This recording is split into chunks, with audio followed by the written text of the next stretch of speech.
خصوصاً على افضلهم وخاتم النبیین محمد الامین وعلى آلہ وصحبہ اجمعین. اما بعد فقد قال اللہ تبارک وتعالی اعوذ باللہ من الشیطان الرجیم بسم اللہ الرحمن الرحیم. وَلَقَدْ آتَيْنَا لُقْمَانَ الْحِكْمَةَ أَنِ اشْكُرْ لِلَّهِ وَمَنْ يَشْكُرْ فَإِنَّمَا يَشْكُرُ لِنَفْسِهِ وَمَنْ كَفَرَ فَإِنَّ اللَّهَ غَنِيٌّ حَمِيدٌ. وَإِذْ قَالَ لُقْمَانُ لِابْنِهِ وَهُوَ يَعِظُهُ يَا بُنَيَّ لَا تُشْرِكْ بِاللَّهِ إِنَّ الشِّرْكَ لَظُلْمٌ عَظِيمٌ إِلَى قَوْلِهِ یا بنی اقم الصلاة وأمر بالمعروف وانہ عن المنکر واصبر على ما أصابک ان ذلک من عزم الامور. وقال تبارک وتعالی اننی انا اللہ لا الہ الا انا فاعبدنی واقم الصلاة لذکری. صدق اللہ العظیم. محترم لطف الرحمان صاحب ناظم قرآن کالج، محترم پروفیسر حافظ محمد فاضل صاحب رئیس شعبہ عربی و اسلامیات، محترم میجر ریٹائرڈ فتح محمد صاحب ناظم دارالمقامہ اور عزیز طلبہ، میں سب سے پہلے تو آپ حضرات کو مبارکباد پیش کرتا ہوں کہ آپ نے یہ 2 روزہ صلاۃ کیمپ منعقد کیا. میں یہ سمجھتا ہوں کہ قرآن کالج کی یہ پہلی تقریب ہے کہ جو اس کے قیام کے مقصد کے ساتھ بڑی گہری ہم آہنگی رکھتی ہے. پھر یہ کہ جس انداز میں اسے منظم کیا گیا ہے، اس میں خاص طور پر میجر صاحب کی جو فوجی تربیت ہے اس کا جو عمل دخل مجھے نظر آیا ہے، تو میں اس پر بھی انہیں ہدیہ تحسین پیش کرتا ہوں اور امید کرتا ہوں کہ آئندہ بھی دین کے جو اہم اور بنیادی موضوعات ہیں ان پر اسی طرح کے تربیتی کیمپ منعقد کرتے رہیں گے. میری گفتگو کا جو اس وقت عنوان معین ہے اور جو اس وقت آپ کے سامنے لکھا ہوا بھی ہے، فلسفہ دین میں نماز کی اہمیت. اس میں سب سے پہلے تو میں توجہ دلاؤں گا کہ لفظ فلسفہ اصلاً عربی کا ہے اور نہ ہی یہ قرآن حکیم کی اصطلاح ہے. یہ لفظ بھی اپنی اصل کے اعتبار سے یونانی ہے. فلسفی اگرچہ فلسفی عربی میں اب استعمال ہوتا ہے اور فلاسفہ اس کی جمع بھی ہوتی ہے، لیکن واقعتاً یہ عربی زبان کا لفظ نہیں ہے. اسی کی ایک مثال اور ہے تصوف. وہ بھی بظاہر تفاعل کے وزن پر خالص صیغہ معلوم ہوتا ہے عربی زبان کا، لیکن یہ بھی تھیوسوفی، یہ بھی در حقیقت یونانی الاصل لفظ ہے جس کی تعریف کی گئی ہے، اسے معرب بنا کر عربی کا جامہ پہنا دیا گیا ہے. فلسفے سے ہم جس علم یا جس شعبہ علم کو مراد لیتے ہیں، قرآن حکیم کی اصطلاح میں اس کے لیے لفظ حکمت ہے. اس کا مادہ ہا کاف میم، اور اس کا بنیادی مفہوم وہی ہے کہ جو اس سے جو ایک مشتق لفظ ہے استحکام، کسی شے کا مضبوط ہو جانا، پختہ ہو جانا، قوی ہو جانا، ایسی صلاحیت حاصل کر لینا کہ وہ اپنی حفاظت کر سکے، اپنے خلاف کسی بھی اقدام پر اپنا دفاع کر سکے. یہ ہا کاف میم کے مادے کا اصل مفہوم ہے. اور حکمت انسان کے فکر اور اس کے شعور کی پختگی کا نام ہے، اس لیے کہ انسان حیوانات سے ممیز کیا گیا ہے اگرچہ مختلف اعتبارات سے، لیکن یہ کہ اس میں سب سے اہم اعتبار یہ ہے کہ یہ حیوان عاقل ہے. اسی طریقے سے اسے حیوان ناطق کہا جاتا ہے، اور نطق اور عقل کا بڑا گہرا تعلق ہے اور ربط ہے، دونوں ایک دوسرے سے جڑے ہوئے ہیں. تو ہم کہیں گے شعور، عقل سے انسان کو شعور حاصل ہوتا ہے، اور نطق جو ہے اس کی بنیاد، اس کا سورس جو ہے وہ یہی شعور ہے. تو انسانی فکر کی پختگی، انسانی شعور کی پختگی، اس کے اندر ایسی صلاحیت کا پیدا ہو جانا کہ وہ حقائق تک رسائی حاصل کر سکے، اس میں اتنی قوت پیدا ہونا کہ وہ صحیح رخ پر، صحیح رخ سے موڑنے والے جتنے محرکات ہیں ان کے مقابلے میں اپنا دفاع کر سکے، یہ حکمت ہے. لہذا فلسفہ دین کی بجائے اب آپ اپنے ذہن میں حکمت دین کا لفظ رکھیں، اور اب غور کیجئے کہ حکمت دین میں صلاۃ کے مقام کو سمجھنے کے لیے ہمیں یہاں سے ابتدا کرنی چاہیے کہ حکمت دین کا سب سے بنیادی مسئلہ کون سا ہے۔ حکمت دین کا سب سے اہم، سب سے بنیادی، اولین مسئلہ معرفت خداوندی ہے۔ انسان اپنے رب کو پہچانے اور رب کو پہچان کر اپنے فطری جذبہ تشکر کو اس کی ذات سے وابستہ کر دے۔ یہ فطری جذبہ تشکر بھی آپ سمجھ لیجئے کہ یہ بھی نہ صرف انسان بلکہ حیوانات کا بھی خاصہ ہے کہ اگر ان کے ساتھ کوئی بھلائی کی جائے تو ایک خاص رد عمل ان کی طبیعت میں پیدا ہوتا ہے جسے ہم جذبہ شکر یا جذبہ تشکر سے تعبیر کر سکتے ہیں۔ حیوان کے پاس اگرچہ وہ زبان نہیں ہے کہ جس میں وہ اپنے اس جذبے کو الفاظ کا جامہ پہنا کر اپنے محسن کی خدمت میں پیش کر سکے، لیکن یہ کہ اگر کبھی کسی بھوکے پیاسے حیوان کو آپ نے کوئی غذا فراہم کی ہو یا پانی پلایا ہو اور پھر اگر آپ اس کی آنکھوں میں دیکھیں گے تو وہ جذبہ تشکر وہاں سے ابلتا ہوا محسوس ہوگا۔ یہ گویا کہ فطرت کا تقاضا ہے۔ حیوانات سے بلند تر سطح پر انسان ہے تو فطرت انسانی کا بڑا اساسی اور بنیادی تقاضا ہے کہ وہ اپنے محسن کا شکر ادا کرے۔ جس نے بھی اس کے ساتھ کوئی بھلائی کی ہو، خیر کیا ہو، اس کی کوئی احتیاج پوری کی ہو، اس کی کوئی ضرورت پوری کی ہو، اس کا وہ شکر بجانا ہے۔ تو یہ فطری جذبہ تشکر جب تک عقل انسانی اپنے اصل محسن اور مربی کو نہیں پہچانتی تو یا تو یہ منتشر رہتا ہے یا بھٹکتا رہتا ہے۔ چنانچہ شرک کی جو ساری تاریخ ہے اس کا تجزیہ کریں گے تو بات یہی نظر آئے گی کہ اس جذبہ تشکر نے اپنے علم کی کوتاہی کی وجہ سے، اپنے فہم کی کوتاہی کی وجہ سے مختلف اشیاء کے ساتھ یا مظاہر قدرت کے ساتھ اپنے آپ کو منسلک کر لیا۔ مثلا یہ کہ یہ بات غلط نہیں ہے کہ ہماری دنیا کا یہ سارا نظام جو ہے اس میں سورج کی حرارت کو بہت بڑا دخل حاصل ہے۔ ساری انرجی جو ہمارے پاس ہے اس کی سورس تو اصل میں وہ سولر انرجی ہے۔ لکڑی بھی آپ جلا کر اگر آگ کے ذریعے سے حرارت حاصل کرتے ہیں تو وہ بھی در حقیقت سورج ہی کی وہ حرارت تھی کہ جو اس لکڑی میں جذب ہوئی ہے، اس نے وہ صورت اختیار کی۔ فصلوں کو سورج پکاتا ہے، اس کی حرارت جو ہے وہی ان کے پکنے کا ذریعہ بنتی ہے۔ لہذا انسان نے یہ سمجھا کہ ہمارا سب سے بڑا محسن یہ ہے، لہذا اس کے آگے ہاتھ جوڑ دیے، اس کو سجدہ کیا، اسے معبود بنا لیا۔ اسی پر آپ قیاس کرتے چلے جائیے، جس چیز کے بارے میں احساس ہوا کہ اس کے ساتھ ہماری کوئی بھلائی وابستہ ہے، یہ ہمارے لیے کسی خیر کا ذریعہ ہے، اس کے سامنے انسان جھک گیا اور اس کے اظہار تشکر کے لیے اس نے مراسم عبودیت ایجاد کر لی۔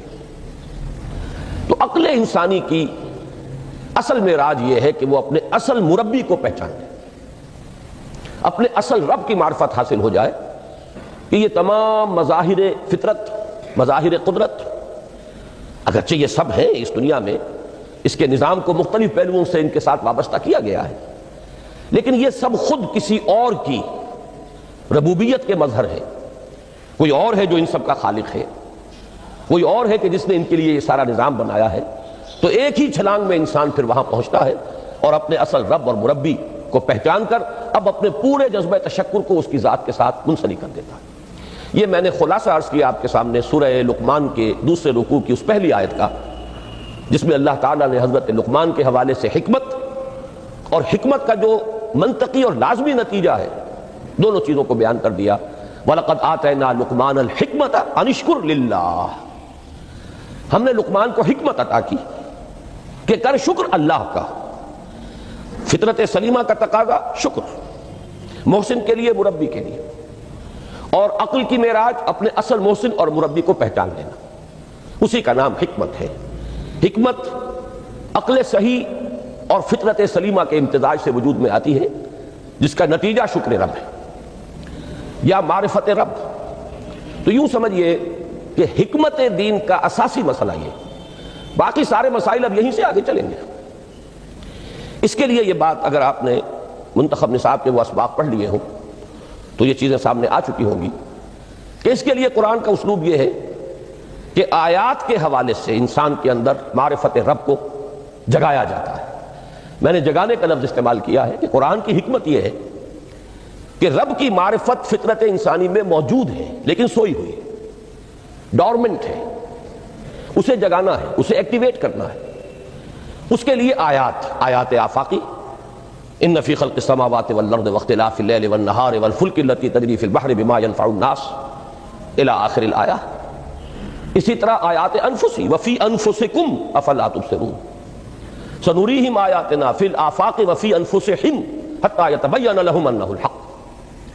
لیکن ان آیات آفاقیہ کی طرف بھی صحیح نقطہ نظر سے متوجہ کرنے کے لیے اور انسان کے اندر کی سوئی ہوئی معرفت رب کو جگانے کے لیے سب سے زیادہ مؤثر آیات قرآنیہ ہیں، چونکہ یہ فطرت انسانی کے اندر کی ایک شے کو جگانے والی ہیں۔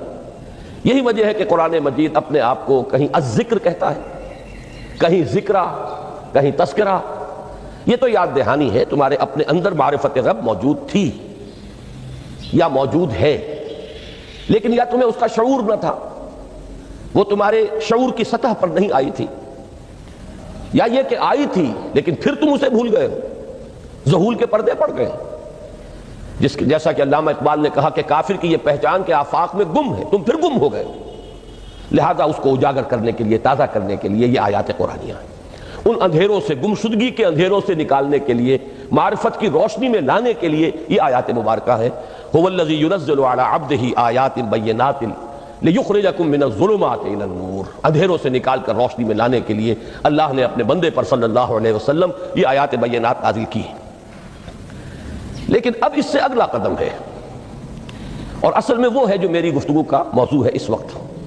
اس کے لیے یہ تمہید ضروری تھی کہ حکمت قرآن کا اور حکمت دین کا اولین، اہم ترین، سب سے اساسی، سب سے بنیادی مسئلہ ہے معرفت رب۔ اگر اس مرحلے کو انسان طے کر لے اللہ کے فضل و کرم سے، اسے اللہ کی معرفت بھی حاصل ہو جائے اور اس پر ایمان بھی میسر آ جائے، تو اب اس کے سامنے تین مسئلے اور ہیں، ان کو اچھی طرح آئیڈینٹیفائی کیجئے۔ پہلا مسئلہ یہ ہے کہ اس کی فکر صحیح مزید پیش قدمی کرے، آگے بڑھے۔ یہ تو اس کا سٹارٹنگ پوائنٹ تھا، رب کو پہچان لینا۔ ابھی تو اس سے آگے بڑھ کر اس فکر صحیح کو، بڑی بلندیوں کو چھونا ہے، جیسے کہ کلمہ طیبہ کی تمثیل بیان کی گئی قرآن مجید میں، کَشَجَرَةٍ طَیِّبَةٍ أَصْلُهَا ثَابِتٌ وَفَرْعُهَا فِي السَّمَاءِ۔ تو فکر انسانی کے لیے وہ اصل ثابت جمی ہوئی جڑ جو ہے وہ تو ہے معرفت رب، لیکن اب یہ فکر ترقی کرے گی، یہ نشو و نما پائے گی، یہ آگے بڑھے گی، اس کی شاخیں یہ آسمانوں سے بات کریں گی، آسمانوں کی بلندیوں کو چھوئیں گی۔ تو سب سے پہلا مسئلہ ہے فکر صحیح کی مزید پیش رفت، پیش قدمی۔ دوسرا مسئلہ انسان کا بہت بنیادی، عمل کی درستی، صحیح عمل۔ انسان اپنے نفس امارہ سے مغلوب ہو کر، یا جذبات کی رو میں بہہ کر، یا ماحول کے اثرات سے مرعوب ہو کر وہ کسی غلط رخ پر نہ پڑ جائے، تو اس کے عمل کو درست رکھنے کے لیے کوئی اسے سہارا درکار ہے۔ اور تیسری ضرورت اس کی، یہ میرے نزدیک اس دور میں سب سے زیادہ نگاہوں سے اوجھل ہو چکی ہے، یہاں تک کہ ہمارے بہت سے دینی حلقے بھی، خاص طور پر جو ریلیجس ایکٹیوسٹ شمار ہوتے ہیں، جو دین کی احیائی جد و جہد میں مصروف نظر آتے ہیں، تجدید دین، احیاء دین، غلبہ دین، اقامت دین، ان کی بھی ایک بہت بڑی محرومی ہے کہ وہ ایک تیسرے گوشے کو تقریباً نظر انداز کر رہے ہیں، اور وہ ہے روحانی ترقی۔ اس لیے کہ انسان کی اصل عظمت کی بنیاد تو وہ روح ہے جو اس میں پھونکی گئی، وَنَفَخْتُ فِيهِ مِن رُوحِي، جس کا تعلق ذات باری تعالیٰ کے ساتھ ہے۔ کم سے کم یہ تو ہر شخص مانے گا، کوئی بڑے سے بڑا ریشنلسٹ اور روحانیت کا منکر شخص وہ بھی یہ تو ماننے پر مجبور ہے کہ اللہ تعالیٰ نے اس کی جو نسبت اپنی طرف فرمائی ہے روحی، اس میں در حقیقت انسانی روح کی عظمت اور اس کی شرافت، اس کی بلندی اور اس کی بزرگی کی طرف اشارہ ہے۔ بہرحال اس کی ترقی، فکر صحیح کی ترقی۔ نمبر دو، عمل کی درستی، اس میں افراط و تفریط نہ ہو، اس میں انسان نفس امارہ سے مغلوب ہو کر یا جذبات کی رو میں بہہ کر یا ماحول کے اثرات سے متاثر ہو کر کوئی غلط اور غیر متوازن راستہ اختیار نہ کر لے۔ اور نمبر 3 روحانی ترقی۔ اب ان میں سے پہلی چیز کو لیجئے، فکر صحیح کے مزید ارتقاء اور اس کی مزید پیش قدمی کے لیے قرآن حکیم نے بھی سورہ آل عمران کے آخری رکوع میں ذکر کو سب سے پہلے اور سب سے اہم عامل کی حیثیت سے شمار کیا ہے۔ چنانچہ اس کی پہلی آیت جو ہے سورہ آل عمران کے آخری رکوع کی، اس میں تو وہی مضمون جو میں بیان کر چکا وہ آیا ہے، ان فی خلق السماوات والارض واختلاف اللیل والنہار لآیات لأولی الالباب۔ یقیناً آسمان اور زمین کی تخلیق میں اور دن اور رات کے الٹ پھیر میں نشانیاں ہیں ہوش مندوں کے لیے۔ ان کے ذریعے سے انسانی شعور کے اندر وہ معرفت رب اجاگر ہوگی۔ وہ پہلا مرحلہ اب اس نے طے کر لیا، وہ ڈورمنٹ معرفت اب ایکٹیویٹ ہو گئی۔ اب مزید فکر کا مرحلہ ہے جو اگلی آیت میں آیا ہے، الذین یذکرون اللہ قیاما وقعودا وعلی جنوبہم ویتفکرون فی خلق السماوات والارض ربنا ما خلقت ھذا باطلا سبحانک فقنا عذاب النار۔ یعنی تفکر جو ہے، ویتفکرون فی خلق السماوات والارض، وہ تفکر کرتے ہیں، غور و فکر کرتے ہیں آسمان اور زمین کی تخلیق میں، لیکن اس تفکر کے ساتھ لازماً ذکر، اور ذکر مدام، ذکر بھی وہ کہ جو مستقل ہو، ہر حالت میں ہو۔ الذین یذکرون اللہ قیاما وقعودا وعلی جنوبہم، وہ لوگ کہ جو اللہ کو یاد رکھتے ہیں، اللہ کا ذکر کرتے ہیں، کھڑے ہوئے بھی، بیٹھے ہوئے بھی، اور اپنے پہلوؤں کے بل یعنی لیٹے ہوئے بھی۔ اب ان تین کے سوا تو کوئی پوزیشن انسان کی نہیں ہے، اسی کا نام ہے دوام ذکر۔ اور اس کے ساتھ اگر وہ تفکر کرتے ہیں تو ان کا فکر اگلی منزل تک پہنچتا ہے۔ میں اس پر زیادہ بحث اس وقت نہیں کروں گا۔ اس وقت میں نے چونکہ وہ 3 باتیں بیان کی تھی، میں درجہ بدرجہ چاہتا ہوں کہ آگے بڑھوں اور ایک حد سے زیادہ کسی بھی مسئلے میں تجاوز نہ کروں۔ یہ جو بات سورہ آل عمران کی آخری رکوع کی اس دوسری آیت میں آئی ہے، اسی کو مولانا روم نے بیان کیا ہے بہت ہی سادہ لیکن بڑے پرمغز شعر میں۔ این قدر گفتیم باقی فکر کن، فکر اگر جامد بوت رو ذکر کن۔ اس قدر تو ہم نے تمہیں بتا دیا، سمجھا دیا، یہ بات تو آ گئی تمہارے عقل میں، اب جاؤ خود غور کرو، مزید آگے پیش قدمی کرو۔ این قدر گفتیم باقی فکر کن، فکر اگر جامد بوت رو ذکر کن۔ فکر میں جمود آ جائے، فکر سست پڑ جائے تو جاؤ پھر ذکر کرو۔ تو یہ ذکر اور فکر گویا کہ گاڑی کے 2 پہیے ہیں کہ جن سے فکر انسانی صحیح رخ پر آگے بڑھے گا۔ اگر یہ ذکر ساتھ نہیں رہے گا تو فکر انسانی کج ہو جائے، تاثریا میرا دیوار کج، پھر وہ فکر جو ہے وہ بلندی کو کتنے ہی پہنچ جائے لیکن وہ ٹیڑھی بلندی ہوگی، وہ صراط مستقیم پر پیش قدمی کرنے والا فکر نہیں ہوگا۔ اسی کو علامہ اقبال نے اپنے 2 اشعار میں، چونکہ انہوں نے مولانا روم کو اپنا پیر بھی تسلیم کیا ہے، مرشد رومی، تو یہ فکر جو ہے، یہ خیال جو مولانا روم نے پیش کیا، اسی کو علامہ اقبال نے 2 اشعار میں میں سمجھتا ہوں کہ مزید شکوہ کے ساتھ، مزید خوبصورت اور حسین انداز میں پیش کیا ہے۔ جز بقرآن زے غمی روباہی است، فقر قرآن اصل شاہنشاہی است۔ قرآن کے بغیر اگر کوئی شعر بھی ہو تو وہ بھی اصل میں لومڑی ہے، اس کی کوئی حقیقت نہیں ہے، اس لیے کہ اصل شاہنشاہی جو ہے وہ تو فقر قرآن ہے۔ اب فقر قرآن کیا ہے؟ فقر قرآن اگر آپ لکھا ہوا دیکھیں گے اس کو تو اس کے آگے یہاں اب سوالیہ نشان آ جائے گا۔ فقر قرآن یعنی سوچو فقر قرآن کیا ہے، اور جواب ہے اختلاط ذکر و فکر۔ فقر قرآن امتزاج سے وجود میں آتا ہے کہ اس میں ذکر بھی ہو فکر بھی ہو، اور فکر را کامل نہ دینم جز بے ذکر، میں نے فکر کو کبھی بھی اپنی منزل مقصود تک پہنچتا ہوا نہیں پایا جب تک کہ اس کے ساتھ ذکر نہ ہو۔ تو پہلی شے تھی فکر انسانی کی صحیح رخ پر مزید پیش قدمی اور پیش رفت، اور اس کے لیے لازم ہے ذکر و فکر کا امتزاج۔ دوسری چیز کو لیجئے عمل کی درستی۔ اس عمل کی درستی کے لیے اللہ تعالیٰ کے ساتھ ایک گہرے تعلق کی ضرورت ہے، اس لیے کہ صبر کی بحث میں یہ مضامین شاید آپ کے سامنے آ گئے ہوں کہ صبر جہاں مصیبت پر صبر ہوتا ہے، تکلیف پر صبر ہوتا ہے، اللہ کے احکام پر جمنا یہ بھی صبر ہے، نفس کی خواہشات کی باغ کو تھام کر رکھنا، کھینچ کر رکھنا یہ بھی صبر ہے، اور استقامت کسی شے پر قائم رہنا یہ بھی صبر ہے۔ تو عمل صحیح پر استقامت کے لیے وَاصْبِرْ وَمَا صَبْرُكَ إِلَّا بِاللَّهِ، اس صبر کی سب سے اہم جو بنیاد ہے، اس کا جو سب سے بڑا ذریعہ ہے، اس کا جو سب سے بڑا سہارا ہے، وَمَا صَبْرُكَ إِلَّا بِاللَّهِ، اس کے لیے ضرورت ہے ایک گہرے تعلق کی کہ اللہ کے ساتھ ایک ایسا تعلق برقرار رہے جو نہ صرف گہرا ہو بلکہ دائم و قائم ہو، مسلسل ہو۔ ذرا ذہول ہوگا تعلق مع اللہ میں، ذرا کمی آئے گی، شیطان کا وار کاری ہو جائے گا۔ اسی کو حضور نے حدیث میں یوں تعبیر کیا ہے تمثیلاً کہ جو دل اللہ کی یاد سے غافل ہے اس پر، فارسی کا وہ مقولہ بھی ہے کہ خانہ خالی را دیو میں گیرت، گھر خالی رہے تو جنات اس پر دیو جو ہے آ کر قبضہ جما لیتے ہیں۔ تو خانہ قلب جو ہے اگر یاد خدا بندی سے خالی ہو گیا تو شیطان ابلیس لعین اپنی تھوتھنی ٹکا دیتا ہے۔ یہ لفظ آتا ہے سور کے منہ کے لیے تھوتھنی، جس طرح اس کا نکلا ہوا سا منہ ہوتا ہے آگے، تو یہ لفظ استعمال کیا گیا کہ وہ اپنی تھوتھنی انسان کے دل پر جما کر اور پھوکے مارنی شروع کر دیتا ہے۔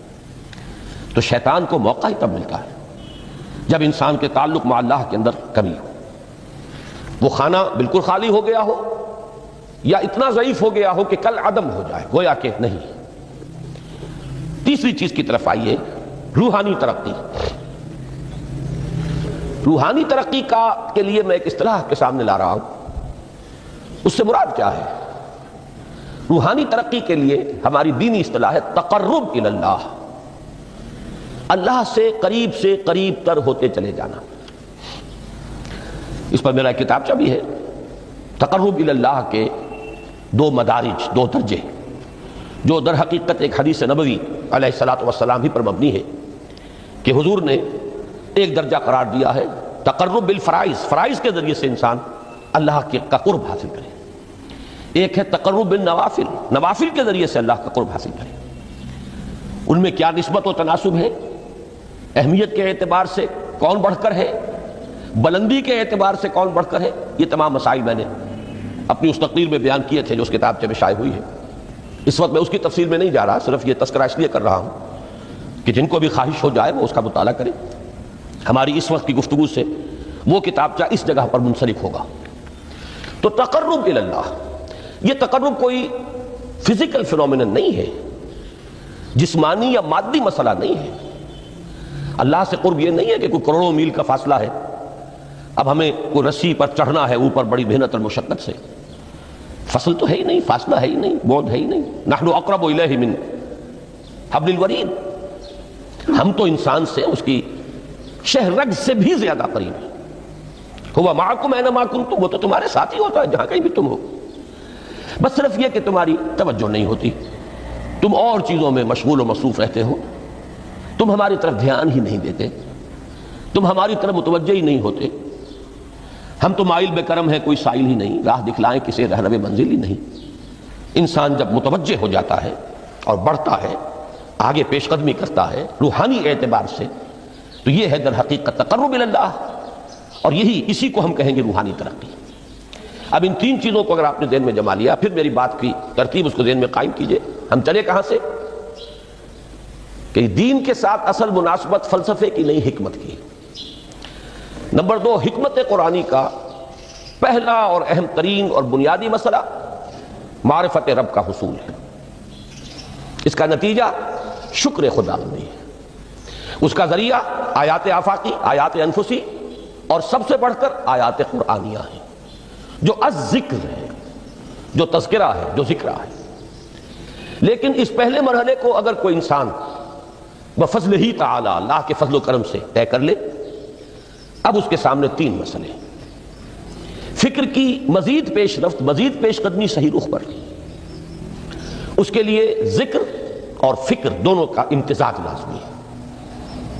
فقر قرآن اختلاط ذکر و فکر، الذین یذکرون اللہ قیاما وقعودا وعلی جنوبہم ویتفکرون فی خلق السماوات والارض۔ دوسری شے عمل کا درست رہنا، نہ افراط و تفریط ہو، عدم توازن ہو، نہ انسان نفس سے مغلوب ہو جائے، نہ انسان جذبات کی رو میں اندھا ہو جائے، نہ انسان ماحول سے مرعوب ہو کر متاثر ہو جائے، صحیح رخ پر اس کا عمل۔ نمبر 3 روحانی ترقی، جو اصل حاصل ہے، جو اصل مقصود ہے۔ نمبر 2 چیز کے لیے تعلق مع اللہ ضروری، نمبر 3 کے لیے تقرب الی اللہ ضروری۔ اب غور کیجئے، ان تینوں چیزوں کا بڑا گہرا تعلق ہے نماز کے ساتھ۔ ان تینوں کے لیے ستون کی حیثیت نماز کو ہے، لہذا ایمان کے بعد یا معرفت رب کے بعد حکمت دین کا اہم ترین مسئلہ نماز، صلاۃ۔ اس لیے کہ ایک طرف یہ انسان کو اللہ کے ساتھ ایک گہرے تعلق کا ذریعہ فراہم کرتی ہے، اپنے تمام مصروفیات میں سے، ان مشغولیتوں میں جن میں گم ہونے کا خدشہ ہوتا ہے، نکلو۔ 24 گھنٹے کے معمولات میں سے کم 5 مرتبہ تو لازماً نکلو، اور اپنے آپ کو ذرا، اپنے حواس کو بھی، اپنی باطنی کیفیات کو بھی ذرا تازہ کرو۔ اگر کوئی گندگی، نجاست، کسی طرح کی ناپاکی کا کوئی معاملہ ہے، طہارت حاصل کرو۔ طہارت سے تمہارے اندر روح کو بھی بالیدگی ہوگی، تمہارے حواس بھی تازہ ہوں گے، تم گویا کہ بحیثیت کل تمہاری ہستی چاق و چوبند ہو جائے گی۔ وہ کسل، وہ سستیاں، وہ جو ایک کثافتیں ہوتی ہیں، ان سب سے نجات حاصل کرو، اور اب اپنے رب کے حضور میں کھڑے ہو جاؤ، اس کے ساتھ اپنا عہد بھی تازہ کرو، اس کی اہم صفات کو بھی اپنے ذہن میں پھر مستحضر کرو۔ یہی وجہ ہے، دیکھیے میں نے جو آیات آپ کو شروع میں سنائی تھی، سورہ لقمان کی 2 آیتیں، پہلی آیت میں اس کا ترجمہ کر چکا، دوسری آیت وَلَقَدْ وَإِذْ قَالَ لُقْمَانُ لِابْنِهِ وَهُوَ يَعِظُهُ يَا بُنَيَّ لَا تُشْرِكْ بِاللَّهِ إِنَّ الشِّرْكَ لَظُلْمٌ عَظِيمٌ۔ اس کے بعد درمیان میں کچھ مضمون آ کر پھر وہ آیہ مبارکہ آئی، یا بنی اقم الصلاۃ وامر بالمعروف وانہی عن المنکر واصبر علی ما اصابک۔ گویا کہ اہم ترین چیز، بنیادی ترین چیز، اللہ کو محض پہچان لینا کافی نہیں ہے، یاد رکھنا ضروری ہے۔ اللہ یاد رہے گا تو فکر صحیح آگے بڑھے گا، اللہ یاد رہے گا اور اس کے ساتھ ایک گہرا تعلق جو ہے برقرار رہے گا تو عمل درست رہے گا۔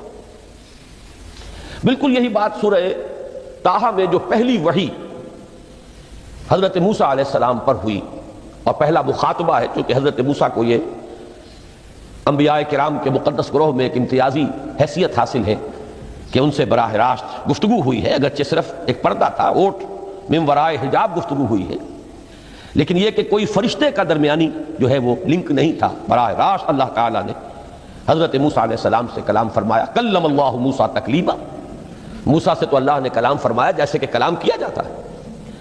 تو پہلا مخاطبہ ہے، یہ پہلا مکالمہ ہے، پہلی وحی کہیے، اسی میں یہ الفاظ بھی موجود ہیں، اننی انا اللہ لا الہ الا انا فاعبدنی واقم الصلاۃ لذکری۔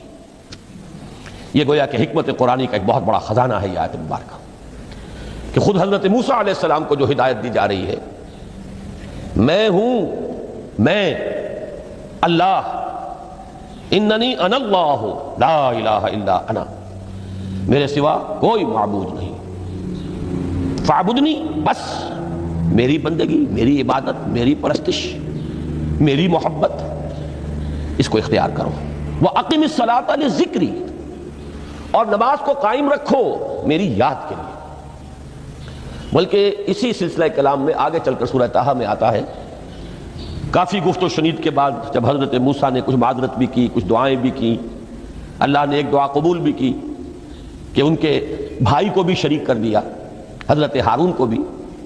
اس کے بعد پھر جب فرمایا کہ اب جاؤ فرعون کی طرف، تو اس میں فرمایا وَلَا تَنِيَا فِي ذِكْرِي، اور دیکھنا یہ جو عظیم مشن تمہارے کندھے پر آ گیا ہے، بڑا بھاری اور کٹھن ایک فرض ہے جو تم پر عائد ہو گیا ہے، اس کے لیے سب سے بڑی تمہارے پاس جو قوت کا ذریعہ ہے وہ نماز ہے۔ اقیم فلا تنیا عن ذکری، میری یاد میں کبھی غفلت نہ کرنا، اس میں کبھی کوئی کمی نہ آنے دینا. جیسا کہ میں نے عرض کیا تھا کہ جیسے ہی وہ تعلق جو ہے کمزور پڑتا ہے یا منقطع ہو جائے معاذ اللہ، تو پھر انسان گویا کہ شیطان کے لیے ایک لقمہ تر بن جاتا ہے. اب آپ غور کیجئے، تیسری شے تقرب الی اللہ. اس کے حوالے سے بھی جو فرائض اور نوافل کی بات ہے اس کو اس وقت ذہن سے نکال کر یہ سمجھیے کہ اس میں نماز کا کیا مقام ہے، اس لیے کہ نماز فرض بھی ہے، نماز نفل بھی ہے، وہ تو ان دونوں میں شریک ہو جائے گی. اب اس کو لفظ صلاۃ کے حوالے سے آپ ان دونوں چیزوں کو سمجھیے. صاد لام واو یا یہ چونکہ حروف علت ایک دوسرے سے بدلتے رہتے ہیں، یہ جو مادہ ہے اس کی جو خالص لغوی اصل ہے، جو خالص عربی زبان میں اس کا بنیادی مفہوم ہے، وہ آگ جلانا یا آگ تاپنا یا آگ سینکنا، حرارت حاصل کرنا. لہذا بار بار آتا ہے جہنم کے ذکر میں اسلوہا، اب جلو اس میں، تاپو اس کو، یہ سینکے گی تمہیں. بلکہ تفتلون کا لفظ آیا ہے حضرت موسیٰ کے کلام میں، جب وہ گئے تھے کوہ طور پر، جب پہنچ گئے تو تھے آگ کی تلاش میں، لعلکم تستلون. تو اپنے اہل خانہ سے یہی کہا تھا کہ مجھے کہیں وہ روشنی نظر آ رہی ہے، غالباً کوئی وہاں سے آگ مل سکے گی، ورنہ یہ کہ کوئی رہنمائی کو رستہ مجھے مل سکے گا، میں وہ آگ لے آؤں گا، کوئی چنگاری وہاں سے لے آؤں، لعلکم تستلون، تاکہ تم. اب یہ اصطلاح در حقیقت باب افتعال ہے، اور یہ تے یہاں پر توئے کی شکل اختیار کر گئی، تا نے توبن کی صورت اختیار کی سواد کی وجہ سے. بہرحال اس کا سب سے بنیادی مفہوم جو ہے وہ ہے تاپنا، سکائی حاصل کرنا، حرارت. اس کے حوالے سے سمجھ لیجئے کہ سب سے بنیادی تعلق اس کا جو ہے وہ روح کے ساتھ ہے. روح میں محبت خداوندی کی آگ اگر ٹھنڈی پڑ گئی ہو، اگر محبت خداوندی کی حرارت میں کمی ہو رہی ہو، تو اس کو اثر نو، جس کو کہ میں آج سوچ رہا تھا تو ایک لفظ ذہن میں آیا کہ جیسے بیٹری اس کو ریچارج کیا جاتا ہے، اسی طریقے سے روح کے اندر محبت خداوندی کی اس حرارت کو اثر نو تازہ کرنا، یہ ہے در حقیقت نماز کا اصل مقصد. اس لیے کہ اس لفظ کا بنیادی مفہوم، اصل لغوی مفہوم تو یہ ہے. اگرچہ اس کا سب سے زیادہ کثرت سے جو استعمال ہوتا ہے، اور لفظ صلاۃ جس سے در حقیقت جس تصور پر مبنی ہے وہ ہے اقدام، کسی کی طرف متوجہ ہونا اور پھر دعا. صلاۃ کا سب سے قریبی مفہوم لفظی جب بیان کیا جائے گا، اس سے مراد، اس کے معنی، تو دعا اس میں اہم ترین ہے. کسی کی طرف توجہ کرنا، مناجات کرنا، گفتگو کرنا، مخاطبہ، مکالمہ، دعا، یہ در حقیقت صلاۃ کا سب سے بڑا اصطلاحی مفہوم ہے. لیکن جو اس کا مادہ ہے صاد لام واو یا صاد لام یا، اس کا اصل مفہوم جو ہے وہ تاپنا، حرارت حاصل کرنا. تو ان دونوں کے حوالے سے عرض کر رہا ہوں، وہ تاپنا اور حرارت حاصل کرنا وہ ہے روح کے اعتبار سے. وہ جو کہا اقبال نے کہ مجھے عشق کی آگ اندھیر ہے، مسلمان نہیں راہ کا ڈھیر. یہ عشق کی آگ جب بجھ جاتی ہے، در حقیقت یہی تو انسان کی روحانی موت ہے. جب یہ نہ رہے تو چاہے منطق میں بہت انسان ماہر ہو. مجھے اقبال کا ایک شعر یاد آیا تقابل کرتے ہوئے، ایک انسان محکوم اور ایک انسان حر، آزاد انسان، ان کی نفسیات میں جو بنیادی فرق علامہ اقبال نے مختلف مواقع پر بیان کیے ہیں. محکوم ہے بیگانہ اخلاص و مروت، ہر چند کے منطق کی دلیلوں میں ہے چالاک. تو منطق کی دلیلوں میں انسان چالاک ہو جائے اور وہ لغت ہائے حجازی کا وہ ایک خزانہ بن جائے، اسے تمام الفاظ کے معنی یاد ہو، وہ بڑے مسائل فقہ کے اسے ازبر ہو، جزیات، بے انتہا جزیات جو ہے وہ مستحضر ہو، فلسفے کے بڑے بڑے مسئلے اس نے حل کر لیے ہوں. لیکن اگر روح میں وہ اللہ کی محبت کی آگ نہیں ہے، وہ تپش نہیں ہے، مجھے عشق کی آگ اندھیر ہے، مسلمان نہیں راہ کا ڈھیر. اسی کے حوالے سے آج مجھے یاد آیا تھا کہ وہ جو بڑی سادہ سی ایک نظم ہے، اللہ تعالیٰ سے دعا، یا رب دل مسلم کو وہ زندہ تمنا دے، اس میں بھی جو الفاظ آئے ہیں، جو روح کو گرما دے اور قلب کو تڑپا دے. یہ ہے اصل جو مقصود ہے نماز کا. اور یہی وہ چیز ہے جیسا کہ میں نے عرض کیا تھا کہ نگاہوں سے اوجھل. یہ پہلو سامنے ہے ہی نہیں. دوسرا پہلو سامنے ہے اور وہ بھی میرے نزدیک بہت اہم ہے، بہت بنیادی ہے، اس میں کوئی شک نہیں. لیکن یہ ہے بلند ترین منزل کہ تقرب الی اللہ. اس کے لیے در حقیقت یہ کس لیے درکار ہے روح کے اندر عشق کی حرارت اور گرمی تازہ ہو جائے۔ بسا اوقات یہ اندر دب جاتی ہے، جیسے انگارہ ہوتا ہے آگ کا، اس کے اوپر خاک اور راکھ آ جاتی ہے، اندر کچھ ہوتی ہے۔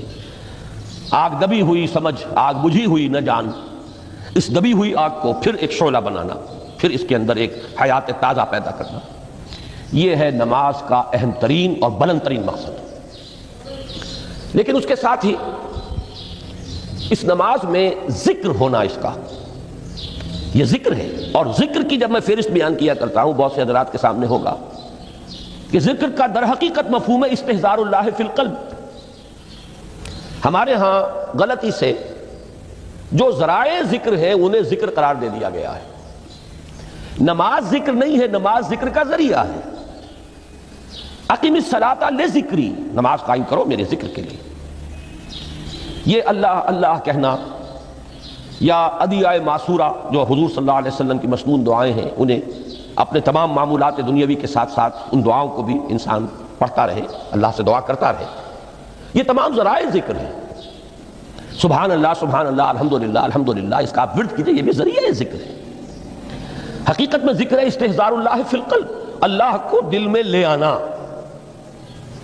اللہ کو دل میں حاضر کر لینا، اصل میں تو ترجمہ ہوگا، لیکن حاضر جاننا، یہ کیفیت جو ہے انسان کو حاصل ہو جائے۔ اب اس کے حوالے سے ذرا بات سمجھیے کہ ایک تو میں عرض کر چکا ہوں مجسم ذکر تو قرآن ہے، لہذا ذکر کی فہرست جب آپ کریں گے ذرائع ذکر تو ان میں سب سے پہلے قرآن آئے گا، اس لیے کہ وہ ہماری حکمت کے پہلے مسئلے کو حل کر رہا ہے، بنیادی مسئلہ، اہم ترین مسئلہ۔ دوسرے نمبر پر ذکر جو ہے، اب اس کے لیے کچھ اصطلاحات جو میرے مختلف دروس میں شاید آپ کے سامنے بعد میں آئیں یا پہلے آ چکی ہوں، ان کے حوالے سے میری بات سمجھیے۔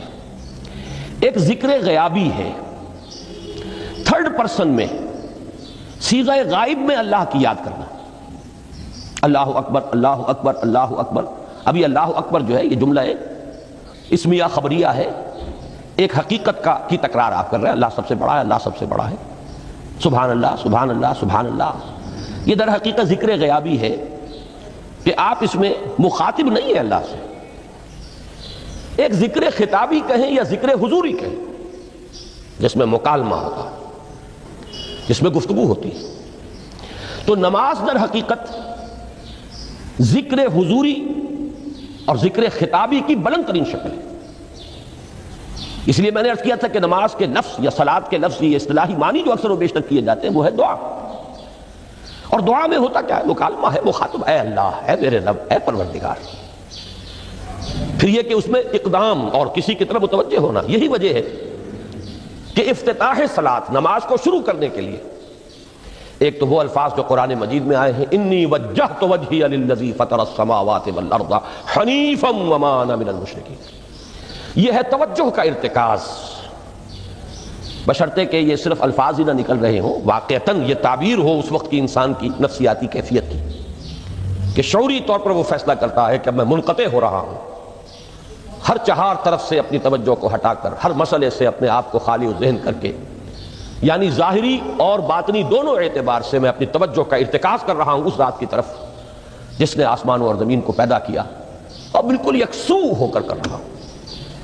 انی وجہت وجہی للذی فطر السماوات والارض حنیفا وما انا من المشرکین۔ اور دوسری وہ جو دعا جس سے ہم افتتاح کرتے ہیں اپنی نماز کا، دیکھیں اس میں خطاب کا کس قدر اہتمام ہے، وہاں سبحان اللہ نہیں ہے، سبحانک اللہم، پاک ہے تو اے رب ہمارے، وبحمدک وتبارک اسمک وتعالی جدک۔ اب آپ غور کر رہے ہیں، یہ ہے تخاطب، براہ راست مخاطب ہونا۔ یہ گویا کہ لب لباب میں آپ کے سامنے عرض کر رہا ہوں علامہ اقبال کے خطبے کا، دی میننگ آف پریئر ان اسلام۔ خطبات جو ہیں ان کے مشہور، ان میں غالباً یہ تیسرا یا چوتھا لیکچر ہے کہ اس میں تصور یہ دیا گیا ہے کہ دو ہی انائیں ہیں، ایک انائے کبیر اننی انا اللہ لا الہ الا انا، یہ وہ انائے کبیر ہے، انائے مطلق ہے، میں، بہت بڑی میں، جس کو کہ علامہ اقبال نے کہا دی بگ آئی ایم۔ یہ بگ آئی ایم جو ہے وہ سورہ طٰہٰ کی اس آیت میں ہے، اور میرے علم کی حد تک کوئی اور مقام نہیں ہے جس میں اس قدر جلال ہو۔ اللہ نے اس طور سے اپنی انانیت کبریٰ اور انانیت مطلقہ کا اظہار اس بلند آہنگ کے ساتھ کیا ہو، اننی انا اللہ لا الہ الا انا۔ وہ انائے کبیر اور یہ انائے صغیر، یہ انائے محدود، یہ چھوٹی سی ایک انا ہے، میں، یہ میں ہوں۔ آپ جب کہتے ہیں میں، بڑی محدود سی ایک انا، دی فائنائٹ ایگو، انائے محدود اور انفائنائٹ ایگو۔ اور صلاۃ اصل میں کیا ہے؟ اس چھوٹی انا کا بڑی انا کے سامنے آ کر روبرو ہو کر، وہ جو کبھی ٹیلی ویژن کا ایک پروگرام ہوا کرتا تھا، روبرو ہو کر خطاب۔ ایک ہے وہ صیغہ غائب میں تکرار، سبحان اللہ سبحان، وہ بھی بہت اہم ہے، اس کا اپنی جگہ پر فائدہ ہے، لیکن ہر شے کے درجے ہیں۔ اگر حفظ مراتب نہ کنی زندگی، اگر آپ ان کے درجوں کا علیحدہ علیحدہ لحاظ نہیں کریں گے تو غلط وقت پہ پڑ جائیں گے۔ تو یہ جو دو ذکر خطابی یا ذکر حضوری ہے، نماز اصل میں اس کی بلند ترین شکل ہے۔ یہی وجہ ہے کہ سبحانک اللہم وبحمدک وتبارک اسمک وتعالی جدک ولا الہ غیرک، اس کا کی جس قدر تکرار یہاں پر ہے، آپ نے غور کیا، اس میں خطاب ہے۔ یا پھر یہ کہ یہ کا کی اس طرح کی تکرار آپ کو دعائے قنوت میں ملے گی، اللہم انا نستعینک ونستغفرک ونؤمن بک ونتوکل علیک ونثنی علیک الخیر ونشکرک ولا نکفرک۔ اب یہ جو ہے، یہ در حقیقت خطاب کا اندازہ ہے کہ براہ راست گفتگو ہو رہی ہے۔ تو سب سے پہلی بات تو یہ ہوئی کہ ذکر کی ایک شکل ہے ذکر غیابی، دوسری ذکر حضوری، اور ذکر حضوری یا ذکر خطابی کی بلند ترین منزل، بلند ترین اس کا ذریعہ نماز۔ اس کو ایک پہلو سے اور سمجھ لیجئے، سورہ فاتحہ جب پھر ہم پڑھتے ہیں، جسے الصلاۃ کہا گیا ہے، جو لب لباب ہے، خلاصہ ہے، اس میں پھر تدریجاً غیاب سے حضور کی طرف پیش قدمی ہوتی ہے۔ الحمدللہ رب العالمین الرحمن الرحیم مالک یوم الدین، یہ ذکر غیابی ہے، اس میں ابھی خطاب نہیں آیا۔ یہ وہی جملہ اسمیہ ہے، کل تعریف اس اللہ کے لیے ہے جو تمام جہانوں کا پروردگار ہے، مالک ہے، جو رحمان ہے، رحیم ہے، جزا و سزا کے دن کا مختار و مالک ہے۔ اب یہ غیاب سے حضور کی طرف، ایاک نعبد و ایاک نستعین اہدنا الصراط المستقیم، یہ ہے وہ۔ اب پہلے ایک معاہدہ ہے، ایک اقرار ہے، اعتراف ہے، وعدہ ہے، اور پھر دعا ہے، استدعا ہے۔ یہ ہے غیاب سے حضور کی طرف تدریجاً ارتقاء۔ یہی وجہ ہے، اب نوٹ کر لیجئے، وہ چھوٹی سی حدیث یہ بھولنی نہیں چاہیے، الصلاۃ معراج المومنین، اس لیے کہ مخاطبہ الہی براہ راست حضور کو جو حاصل ہوا وہ معراج میں ہوا ہے، التحیات کا مکالمہ وہی ہوا ہے۔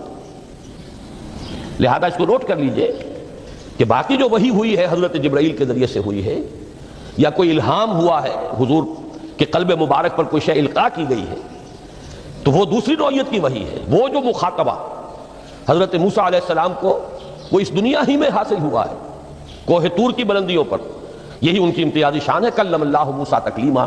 یہ براہ راست مخاطبہ جو ہے، یہ حضور صلی اللہ علیہ وسلم کو معراج کی شب یہ آپ کو حاصل ہوا، اور حضور نے اسی لیے نماز کو معراج المومنین قرار دیا، اس لیے کہ اس میں وہی براہ راست مخاطبہ اور مکالمہ اور وہی گفتگو ہے جو ہو رہی ہے۔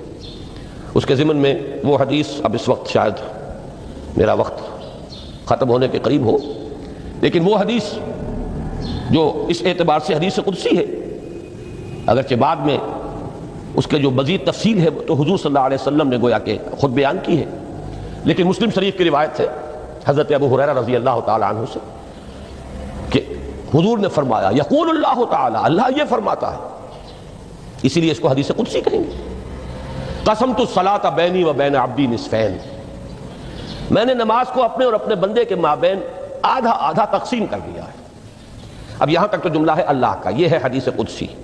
اب آگے جو ہے نریشن اس کی جو ہے حضور صلی اللہ علیہ وسلم کی جانب سے ہے، یعنی خبر دے رہے ہیں وہ اللہ کی طرف سے ہی۔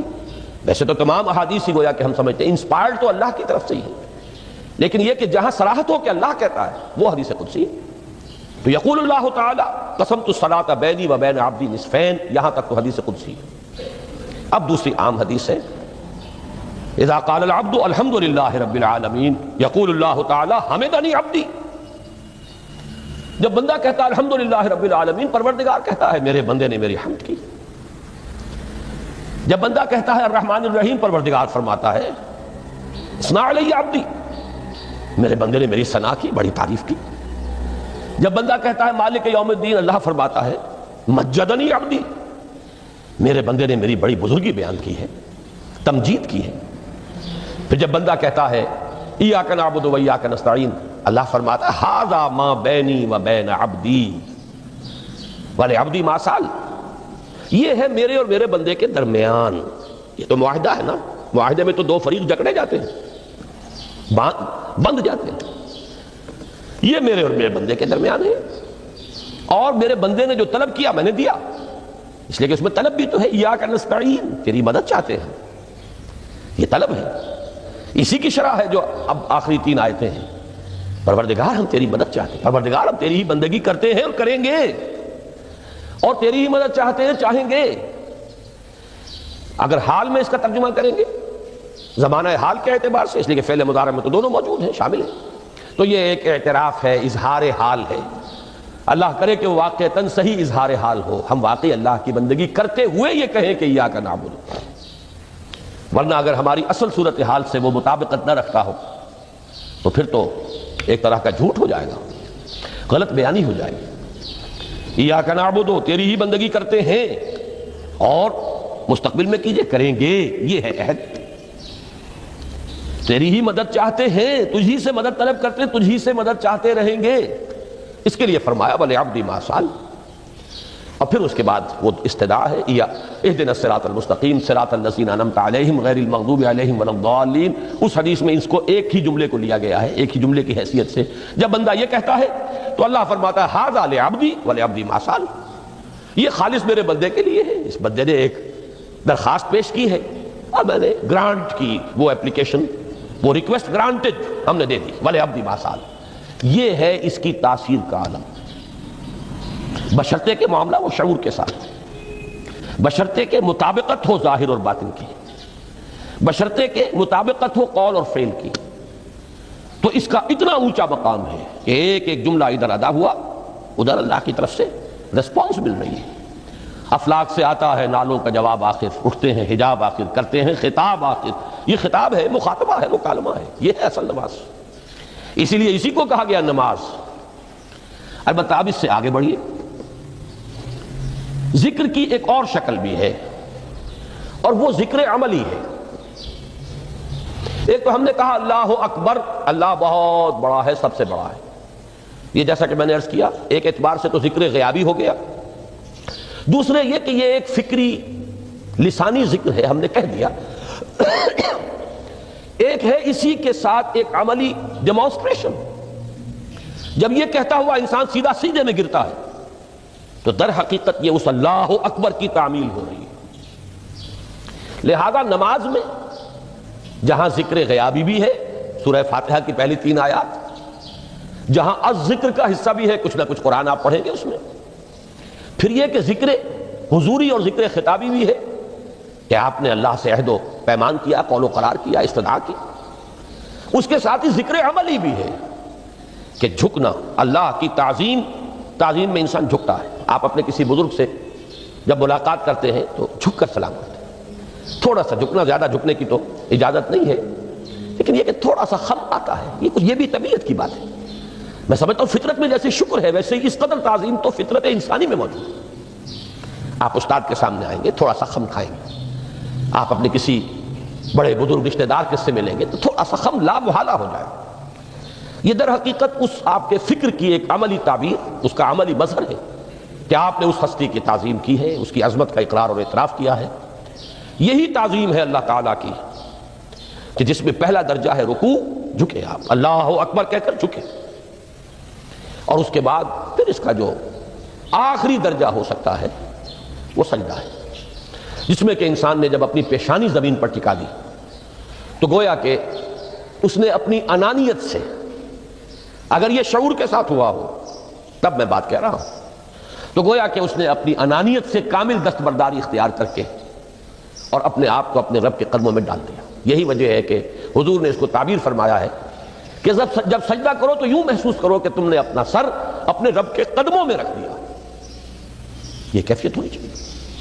اور چونکہ میں نے ابھی عرض کیا کہ یہ در حقیقت انسان کی انانیت، میں، میری مرضی، میری خواہش، میری پسند، میری عقل، میری منطق، میرا چوائس، میرا اختیار، یہ سب چیزیں ہی تو در حقیقت جو ہمارے اندر ایک مضمر ہے شیطنت، اس شیطنت کا مظہر یہی تو ہے۔ جب اس کو انسان اپنے ہاتھوں اپنے رب کے قدموں میں رکھ دیتا ہے تو در حقیقت اسی لیے اس کو تعبیر کیا گیا کہ اقرب ما یکون العبد الی ربہ فی السجود، بندہ اپنے رب سے قریب ترین جو ہوتا ہے وہ سجدے میں ہوتا ہے، بشرطے کہ وہ سجدہ واقعی سجدہ۔ اس میں حقیقت یہ ہے کہ اقبال کا وہ شعر بڑی صحیح تعبیر ہے، وہ سجدہ روح زمین جس سے کانپ جاتی تھی، یہ ہے اصل میں تعبیر۔ اسی کو آج ترستے ہیں منبر و محراب، سجدوں پر سجدے اور رکعتوں کے ڈھیر لگ گئے ہوں، اور 17 رکعتیں پوری نماز عشاء کی انسان نے ادا کی ہوں گن گن کر، اور 17 رکعتوں میں آپ کو معلوم ہے 34 تو سجدے ہو ہی گئے، تو سجدوں پر سجدے اور رکعتوں کے ڈھیر۔ لیکن یہ کہ اگر وہ کیفیت آپ کی صحیح عکاسی نہیں کر رہی ہے آپ کے ذہن کی، آپ کی نفسیاتی کیفیت کی، آپ کی قلبی کیفیت کی، آپ کے شعور کی، تو پھر ٹھیک ہے، ثواب تو ملے گا اس نماز سے بھی، اس لیے کہ ثواب کا نہ ملنا تو ظلم ہوگا، سوائے ایک بات کہ اس میں اگر کوئی ریاکاری ہے، دوسروں کو دکھانے کے لیے نماز پڑھی گئی ہے، تو ریاکاری تو زیرو کے مانند ہے کہ اس سے جو شے ضرب کھاتی ہے زیرو ہو جاتی ہے۔ 1 کروڑ کی تعداد عدد کو آپ زیرو سے ضرب دے زیرو ہو گیا، تو ریاکاری تو زیرو کر دینے والی شے، بلکہ زیرو ہی نہیں کرتی، وہ شرک تک پہنچا دیتی ہے۔ من صلی یرائی فقد اشرکا ومن صام یرائی فقد اشرکا ومن تصدق یرائی فقد اشرکا، جس نے دکھانے کے لیے نماز پڑھی اس نے شرک کیا، جس نے دکھانے کے لیے روزہ رکھا اس نے شرک کیا، جس نے دکھانے کے لیے صدقہ خیرات کیا اس نے شرک کیا۔ لیکن یہ کہ اگر یہ بات نہیں ہے، اگر ریاکاری نہیں ہے، کوئی بدنیتی نہیں ہے، تو ایک شخص نے وقت نکالا ہے، اسی وقت میں وہ اپنا کوئی اور کام کر سکتا تھا، کوئی 2-4 پیسے کما سکتا تھا، کوئی اور دھندا دنیا کا جو ہے کرتا، لہذا اگر وہ نہیں ہے، ریا نہیں ہے، تب اس کا اجر تو لازم ہے، اس نے کچھ نہ کچھ ڈیووٹ کیا ہے، کچھ نہ کچھ سیکریفائس کیا ہے، کچھ نہ کچھ قربانی دی ہے۔ لیکن یہ کہ پھر وہ نماز یہ نہیں ہے، وہ سجدہ روح زمین جس سے کانپ جاتی تھی، اسی کو آج ترستے ہیں منبر و محراب۔ وہ سجدہ واقعتاً انسان اشرف المخلوقات وہ جب اپنے اس گہرے شعور اور احساس کے ساتھ سجود ہوتا ہے تو یہ ہے اقرب ما یکون العبد الی اللہ فی السجود، قریب ترین جو بندہ ہوتا ہے اللہ سے وہ سجدے کی حالت میں ہوتا ہے۔ یہ میں نے 3 چیزوں کے حوالے سے اب آپ کے سامنے باتیں رکھی ہیں کہ پہلی منزل معرفت رب کا حصول، اللہ پر ایمان اور شکر خداوندی، اس کی لذت کا حاصل ہو جانا۔ اس کے بعد اب 3 ضرورتیں ہیں، فکر صحیح کی مزید پیش قدمی صحیح رخ پر، اس کے لیے جہاں فکر درکار ہے وہاں ذکر بھی درکار ہے، اور اس ذکر کی جامع ترین صورت نماز ہے۔ نمبر 2، انسان کے عمل کے درست رہنا، اس لیے کہ ذرا سا قرآن مجید میں سورہ اعراف میں نقشہ کھینچا گیا ہے ایک شخص کا، اس کا نام تو وہاں نہیں ہے، بلعام بن باعورہ، ویسے تورات میں اس کا ذکر ہے اور اس نام کے ساتھ ہے۔ بہت بڑا عالم تھا، بہت بڑا فاضل، قرآن کے الفاظ ہیں ہم نے اسے اپنی آیات عطا کی تھی، آتیناہ آیاتنا، اور ہم چاہتے تو اسے ابھی اور ترفع اور بلندی عطا کرتے، وَلَوْ شِئْنَا لَرَفَعْنَاهُ بِهَا وَلَكِنَّهُ أَخْلَدَ إِلَى الْأَرْضِ، لیکن وہ تو زمین ہی کی طرف دھنستا چلا گیا، اور کوئی ایک لغزش انسان کے لیے سارے کیے دھرے پر پانی پھر سکتی ہے، ذرا سا عدم توازن اس کے رخ کو ٹیڑھا کر دے گا، اور جب ایک دفعہ ٹیڑھ ہو گئی تو شروع میں تو زاویہ جو ہے چاہے وہ 10 درجے کا ہی ہو، لیکن جیسے جیسے عمل کی وہ پیش قدمی ہوگی فاصلہ بڑھتا چلا جائے گا، انحراف شدید سے شدید تر ہوتا چلا جائے گا۔ اب اس عمل کی درستی کے لیے بھی لازم ہے تعلق مع اللہ، اس تعلق مع اللہ کا بھی سب سے بڑا ذریعہ نماز۔ تیسری چیز روحانی بالیدگی، روحانی ترقی، تقرب الی اللہ، اس کے لیے اس اعتبار سے بھی کہ توجہ الی اللہ، ارتکاز توجہ اللہ کی طرف، انی وجہت وجہی للذی فطر السماوات والارض حنیفا وما انا من المشرکین، اور اس اعتبار سے بھی کہ اسی کے ذریعے سے وہ عشق کی بجھتی ہوئی چنگاری کو پھر بھڑکایا جا سکتا ہے، جو خاک میں دب گئی ہو، اللہ کی محبت کی وہ حرارت جو ہے اگر اس میں کچھ کمی آ گئی ہے تو اس کو جھاڑ کر، راکھ کو ہٹا کر اثر نو ایک حرارت پیدا کرنا، یہی وجہ ہے کہ نماز، صلاۃ جس مادے سے ماخوذ ہے اس کا بنیادی مفہوم یہی ہے، تاپنا، حرارت حاصل کرنا، آگ جلانا، آگ روشن کرنا۔ تو فلسفہ دین جس کے لیے صحیح لفظ ہے حکمت دین، اس کے اعتبار سے تو میری یہ گفتگو ہے۔ باقی ہے کہ نظام دین میں 3 اعتبارات سے پھر نماز کی اہمیت آئے گی۔ نظام دین میں سب سے پہلے انفرادی سیرت کی تعمیر، ثانیاً معاشرے کی تنظیم، پھر اس کے علاوہ جو 2 عنوانات کل کے لیے طے کیے گئے ہیں، جو خادمان دین ہوں، طالبان قرآن ہوں، ان کو کس کس اعتبار سے اس نماز سے مدد ملتی ہے۔ تو ان چاروں موضوعات پر انشاءاللہ تعالی میں کل گفتگو کروں گا۔